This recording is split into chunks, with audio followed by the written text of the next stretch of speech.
KSI, Mr. Beast, and Logan Paul have announced they were teaming up and launching a new food product called Lunchly to compete with the uber popular kids brand Lunchables. And the reception has been less than stellar. Many creators took to social media to criticize the product and the creators themselves. Logan and Jimmy were quick to push back on the critics with their own posts, and in the process created newsworthy headlines like, YouTube stars are coming for your kids' lunch. It's a move that has Mr. Beast, Logan Paul, and KSI teaming up to take on Lunchables. And I usually don't make videos discussing creators' products, but when terms like healthier or better for you get tossed around, I feel it's important to set the record straight. So in the spirit of avoiding personal attacks, let's take a look at the science of Lunchly, including a true issue with their kits I don't think anyone has correctly pointed out yet. For those who may not know, Lunchables are basically these pre-packaged do-it-yourself meal kits. They've usually got things like crackers, deli meats, cheeses, treats,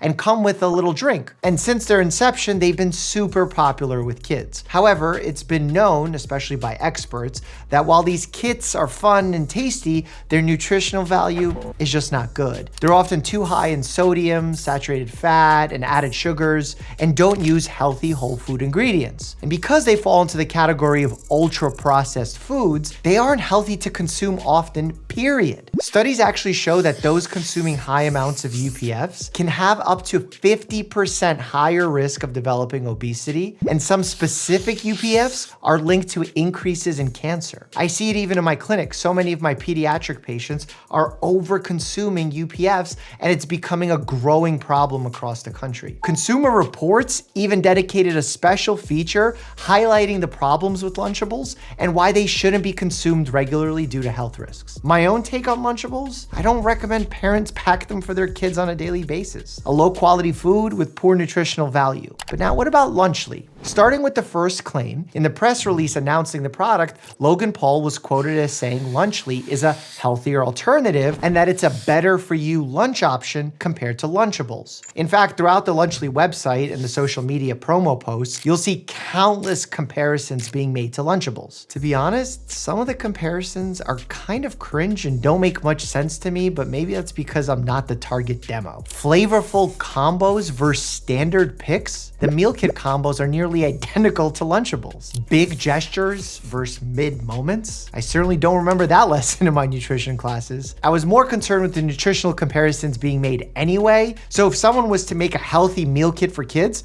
I would find that incredibly valuable. And in looking in the comparison, I'd be most interested in calories, which they have, protein, which they have, sugar, which they have, saturated fat, which is missing, and sodium, which is not only missing, but replaced by electrolytes. And unlike all the other macros, is only labeled potassium and only in the prime bottle in the kit, comparing it to the Capri Sun in the Lunchables. This is a pretty weird marketing choice to label electrolytes in food products. It's such a strange choice that it even stunned fellow doctor Brian Suterer, who tweeted, "Sodium getting rebranded as electrolytes will be taught in marketing textbooks one day." And then sadly was ashamed to see Logan attack instead of starting a meaningful dialogue with the doctor, given that 400 milligrams is not the amount of electrolytes in prime, at least in the image that Logan shared. 400 milligrams of potassium plus 5 milligrams of sodium equals 405 milligrams of electrolytes. It's not about nitpicking, it's just about being reasonable and honest to help further the conversation. Look, if I want to decide if a food is right for me, I like to be able to compare the entire electrolyte profile, which would have to include sodium. It's like having a PB&J sandwich label that says what's in the sandwich,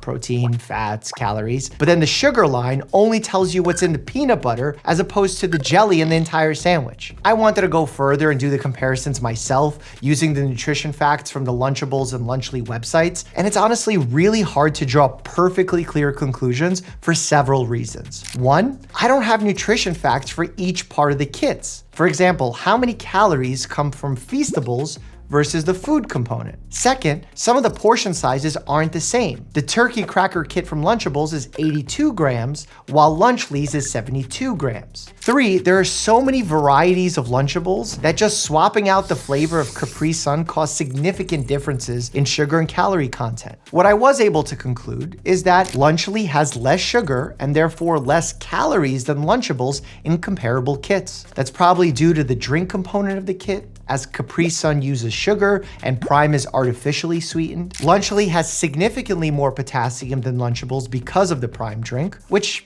I guess is good, but not something I'd regularly use in deciding if a food is an ideal lunch for a kid. Lunchly has slightly less sodium and saturated fat than comparable Lunchables. That's definitely moving in the right direction, however, both differences were fairly small. Lunchly does use real cheese as opposed to cheese product, signaling that at least one ingredient is less processed than in Lunchables, but the entirety of the kit is still considered an ultra-processed meal. Lunchly has higher amounts of A and B vitamins, which can be good, but also can be problematic as vitamin A is a fat-soluble vitamin, and kids can easily overconsume it, leading to toxicity. Being that it's fat-soluble means that you can't just urinate excess out. This has actually been raised as an issue by experts with Prime in general. Despite these legitimate upgrades, social media posts are slamming Lunchly for not being perfect. But Lunchly does not need to be perfect to be valuable for kids. It just needs to be significantly healthier in order to reduce risk. As a doctor, I use risk reduction all the time, essentially taking something harmful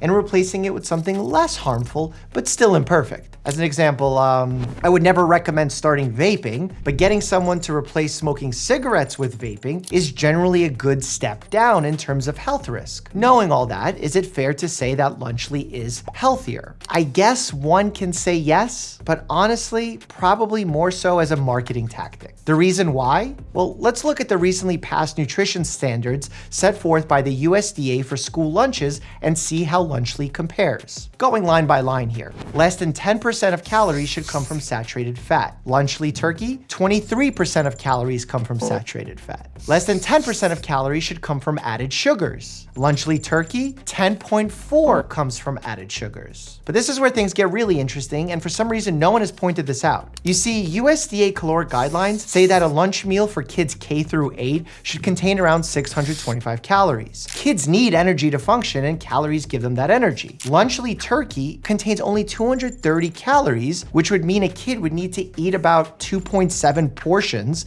to consume enough calories. And if they did that, they'd get nearly 1,300 milligrams of sodium, which is also significantly over the USDA standards. So they'd be either under-eating calories or overeating sodium. Finally, the grain guidelines state that 80% of lunch meals must be whole grain, and Lunchly turkey does not list any whole grain ingredients. It's clear Lunchly, just like Lunchables, misses the mark too many times to be considered meaningfully healthier, at least in my opinion. That being said, I do think many criticisms pointed at Logan, KSI, and Jimmy are unfair. Attacking them for trying to create a successful influencer product isn't inherently problematic. I just think if a company was truly interested in creating a healthier lunch kit for kids, the USDA standards should be the minimum starting requirements. Otherwise, we're simply propagating the problem even further. One of my hopes is that in navigating the future feedback on this company, the guys hire a health professional to guide them in making messaging more accurate. I just saw someone ask about heavy metal contamination, and Logan responded with a video of an X-ray machine checking for foreign materials. That checks for stray objects accidentally getting into the meals, not heavy metal contaminations like we discussed earlier with Lunchables and lead. And saying a food has more electrolytes, therefore it must be better or healthier, is just not true. Foods with an incredibly high sodium content